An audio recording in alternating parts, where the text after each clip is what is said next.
Once upon a midnight dreary, while I pondered weak and weary over many a quaint and curious volume of forgotten lore, while I nodded, nearly napping, suddenly there came a tapping, as of someone gently rapping at my chamber door. "'Tis some visitor," I muttered, tapping at my chamber door, "only this, and nothing more." Ah, distinctly I remember, it was in the bleak December, and each separate dying ember wrought its ghost upon the floor. Eagerly I wished the morrow.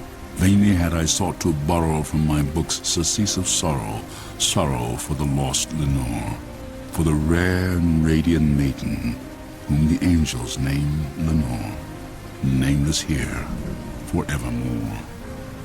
And the silken, sad, uncertain rustling of each purple curtain thrilled me, filled me with fantastic terrors never felt before, so that now, to still the beating of my heart, I stood repeating, "'Tis some visitor entreating entrance at my chamber door, some late visitor entreating entrance at my chamber door.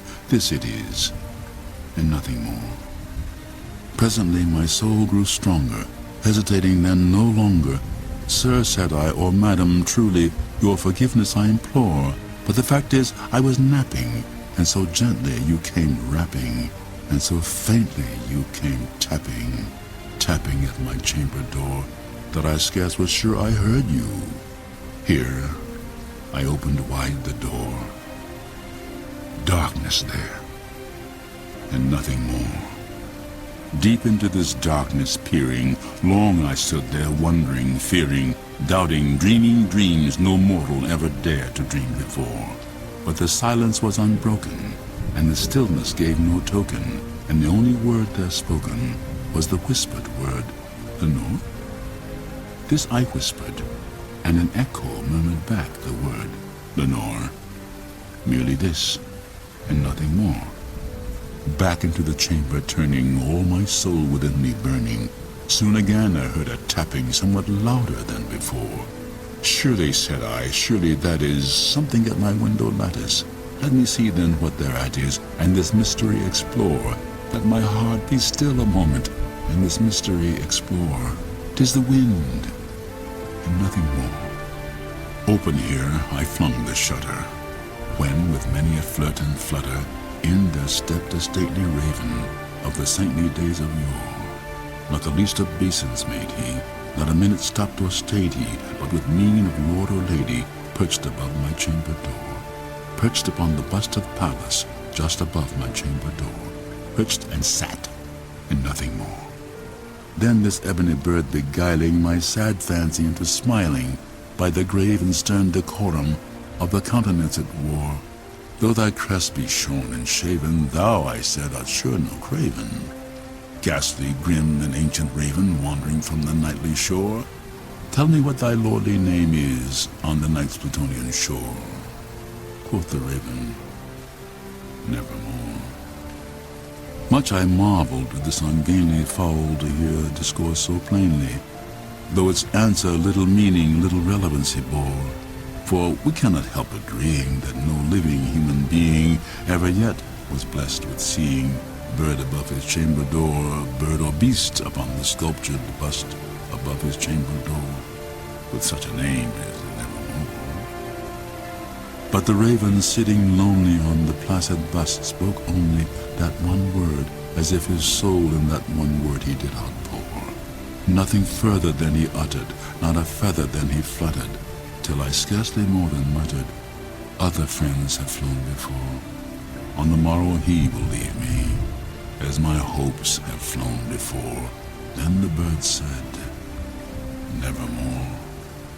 Startled by the stillness broken by reply so aptly spoken, "Doubtless," said I, "what it utters is its only stock and store, caught from some unhappy master, whom unmerciful disaster followed fast and followed faster, till his songs one burden bore, to the dirges of his hope that melancholy burden bore, of never, nevermore." But the raven still beguiling my sad fancy into smiling, straight I wheel a cushioned seat in front of bird and bust and door. Then upon the velvet sinking, I betook myself to linking fancy unto fancy, thinking what this ominous bird of yore, what this grim, ungainly, ghastly, gaunt, and ominous bird of yore meant in croaking nevermore. This I sat engaged in guessing, but no syllable expressing to the fowl whose fiery eyes now burned into my bosom's core. This and more I sat divining, with my head at ease reclining on the cushion's velvet lining, that the lamplight gloated o'er, but whose velvet violet lining the lamplight gloating o'er she shall press, nevermore. Then methought the air grew denser, perfumed from some unseen censer, swung by seraphim whose footfalls tinkled on the tufted floor. Wretch, I cried, thy God hath lent thee, by these angels he hath sent thee, respite, and nepenthe from thy memories of Lenore. Quaff, oh quaff this kind nepenthe, and forget this lost Lenore. Quoth the raven, nevermore. Prophet, said I, thing of evil, prophet still if bird or devil, whether tempter sent or whether tempest tossed thee here or shore. Desolate yet all undaunted on this desert land enchanted, on this home by horror haunted. Tell me truly, I implore, is there balm in Gilead? Tell me, I implore. Quoth the raven, nevermore. Prophet, said I, thing of evil, prophet still if bird or devil, by that heaven that bends above us, by that God we both adore, tell this soul with sorrow laden, if within the distant Aden, it shall clasp a sainted maiden, whom the angels name Lenore, clasp a rare and radiant maiden, whom the angels name Lenore. Quoth the raven, nevermore. Be that word our sign of parting, bird or fiend, I shrieked upstarting. Get thee back into the tempest and the night's Plutonian shore. Leave no black plume as a token of that lie thy soul hath spoken. Leave my loneliness unbroken. Quit the bust above my door. Take thy beak from out my heart, and take thy form from out my door. Quoth the raven, nevermore.